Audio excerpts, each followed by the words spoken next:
Sagittarius वालों की इस वीक की स्टोरी ऑफ द वीक। तो देखते हैं सेजिटेरियस वालों की इस वीक की स्टोरी ऑफ द वीक क्या नजर आती है।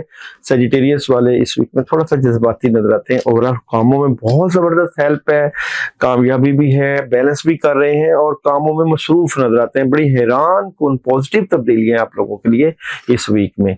इस वीक की एनर्जी, सेजिटेरियस वालों की इस वीक की एनर्जी की बात करूं तो हासदीन से बचना है। आपके कद काट में इजाफे का जो सबब बन रहे हैं वहां पे रुकावटें हैं और आप कहीं ना कहीं डबल माइंडेड भी रहेंगे।